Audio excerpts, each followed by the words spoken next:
সুপ্রিয় দর্শক মণ্ডলী, আসসালামু আলাইকুম। দেশ এবং প্রবাস থেকে যারা আমার এই ভিডিওটি দেখতেছেন, আপনাদের সকলকে আন্তরিক অভিনন্দন ও শুভেচ্ছা। তো বন্ধুরা, আজকে আমি আপনাদেরকে গরুর কৃমি মুক্তকরণ সহজ উপায় এবং ফুল ডোজ বা সম্পূর্ণরূপে কৃমি মুক্তকরণ উপায়গুলো আপনাদেরকে আমি জানিয়ে দিব। আশা করি ভিডিওটি সম্পূর্ণ না টেনে দেখবেন ধৈর্য সহকারে, তাহলে পুরো বিষয়টি আপনারা বুঝতে পারবেন। প্রথমে আমি বলতেছি গরু কয় ধরনের কৃমি আক্রান্ত হতে পারে। তো আমি বলবো, প্রথমে গরু 4 রকমের বা 4 ধরনের বা 4 প্রকার কৃমি আক্রান্ত হতে পারে। যেমন পাকস্থলীর কৃমি, কলিজা কৃমি, চামড়া নিচের কৃমি, চোখের কৃমি। এই 4 জায়গায় কৃমি আক্রান্ত হতে পারে আপনার পশু। আপনার পশু যদি এই 4 প্রকার কৃমি আক্রান্ত হয়, তাহলে আপনি দেখবেন আপনার পশুর চোখ দিয়ে পানি পড়ে, পেট বড় হয়ে গেছে বা ঝুলে যায়, খাওয়ার রুচি কমিয়ে দিচ্ছে, গরু দিন দিন শুকিয়ে যায়, লোম উস্কো খুস্কো হয়ে যায়, তারপরে গরুর উজ্জ্বলতা কমে যায়। এইরকম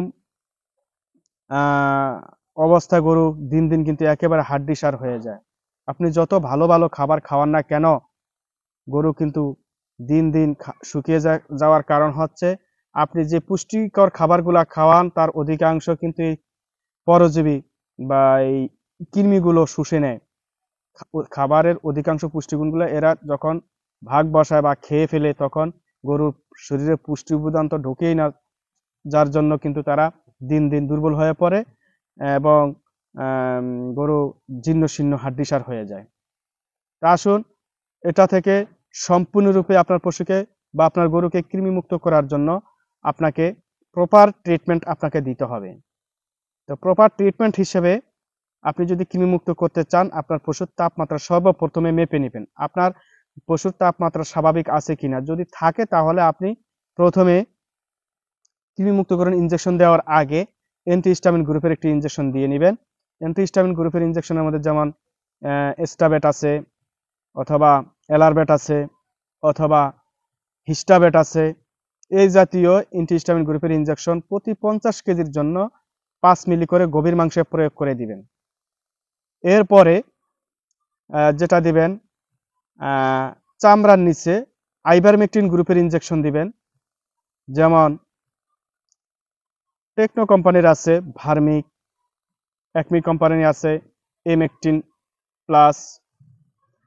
এই জাতীয় ইনজেকশনগুলো আপনার হাতের নাগালে যে কোনো একটি ভালো কোম্পানির ওষুধ পাবেন। আইভারমেকটিন গ্রুপের ইনজেকশন যখন পাবেন, তখন আপনারা এটা নিয়ে আসিয়া আপনার পশুকে চামড়ার নিচে ইনজেকশনটি প্রয়োগ করতে হবে। তবে প্রতি 50 কেজির জন্য 1.5 মিলি করে গভীর মাংস চামড়ার নিচে পুশ করে দিবেন। এবং আপনার পশু যদি 100 কেজির ওজন হয়, সেক্ষেত্রে 3 মিলি বা তার বেশি হলে 4 মিলি করে চামড়ার নিচে প্রয়োগ করতে হবে। আইভারমেকটিন ইনজেকশন দেওয়ার ঠিক 14 দিন বা 15 দিন পরে আপনি কলিজা কৃমির জন্য ইনজেকশনটা দিতে হবে। সেটা হচ্ছে এই নাইট্রোক্সিনিল গ্রুপের ইনজেকশন। আপনার হাতের নাগালে যে কোনো একটি ভালো কোম্পানির ওষুধ নাইট্রোক্সিনিল গ্রুপের ইনজেকশন আপনারা দিতে পারেন। তবে এক্ষেত্রে আমি নাইট্রোনেক্স, যেটা রেনাটা কোম্পানির ঔষধ, অথবা কেমিস্টের আছে নাইট্রোনিল, বা আপনার হাতের নাগালে যে কোনো একটি ভালো কোম্পানির ঔষধ নাইট্রোক্সিনিল গ্রুপের ইনজেকশন আপনি চামড়া নিচে পুশ করে দিতে হবে। এটাও প্রতি 50 কেজির জন্য 1.5 মিলি করে দিতে পারবেন। এবং 100 কেজির ওজনের যদি হয়ে থাকে, তাহলে 3 মিলি বা তার অধিক হলে 4 মিলি করে আপনার পশুর চামড়ার নিচে প্রয়োগ করতে হবে এই ইনজেকশনটা। আচ্ছা, এ তো গেল কলিজা কৃমির জন্য নাইট্রোনেক্স ইনজেকশন। এরপরে 15 দিন পর যেহেতু আপনি নাইট্রোনেক্স দিলেন, এরপরে আরো 7 দিন পর, নাইট্রোনেক্স দেওয়ার 7 দিন পরে, অর্থাৎ 21 দিনের মাথায় আপনার পশুকে আপনি দিতে হবে বোলাস ট্যাবলেট।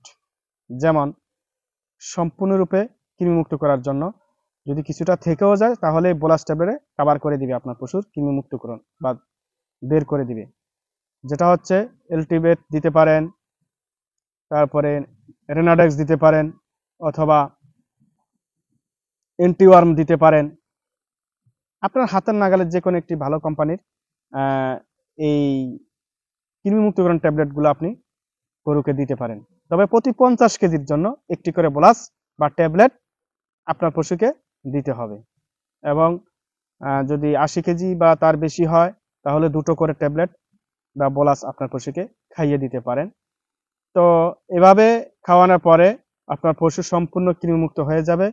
এরপর আস্তে আস্তে আপনার পশুর খাওয়ারের যে চাহিদাটা আস্তে আস্তে বেড়ে যাবে। তো এজন্য আপনাকে কৃমিমুক্ত করার পরে আপনার পশুকে অবশ্যই লিভার টনিক দিতে হবে। লিভার টনিক খাওয়ানোর পরে জিঙ্ক ক্যালসিয়াম দিবেন এবং খাওয়ার চাহিদা বাড়ার জন্য রুচির কিছু ট্যাবলেট আছে, যেমন অ্যানোরা ডিএস, এই ট্যাবলেটগুলো দিতে পারেন, অথবা আপনি রুমিনাল পাউডারটা দিতে পারেন খাওয়ার চাহিদা বাড়ার জন্য, হজমি শক্তি বৃদ্ধির জন্য। দিলে ইনশাল্লাহ আপনার পশু সম্পূর্ণ সুস্থ, কৃমিমুক্ত হয়ে যাবে এবং পশু আস্তে আস্তে হৃষ্টপুষ্ট হয়ে আপনার কাঙ্ক্ষিত ফলাফল এনে দিতে সাহায্য করবে। তো প্রিয় বন্ধুরা, আমার এই ভিডিওটি যদি আপনার কাছে ভালো লাগে, এরকম ইন্টারেস্টিং ভিডিও পেতে আমার চ্যানেলটিকে সাবস্ক্রাইব করে সাথেই থাকবেন। আর ভিডিওটি যদি আপনার কাছে ভালোই লাগে, একটি লাইক এবং শেয়ার করে আপনার আপনজনদেরকে দেখার সুযোগ করে দিবেন। তো আজকে এই পর্যন্ত, সবাই ভালো থাকেন। আর হ্যাঁ, যাওয়ার আগে আরেকটি কথা বলে নেই, আপনি আপনার পশুর কোন কোন সমস্যা নিয়ে আপনি ভিডিও দেখতে চান আমাকে কমেন্ট বক্সে জানিয়ে দিবেন। আমি আপনার মতামতকে সর্বোচ্চ গুরুত্ব দিয়ে ভিডিও তৈরি করব ইনশাআল্লাহ।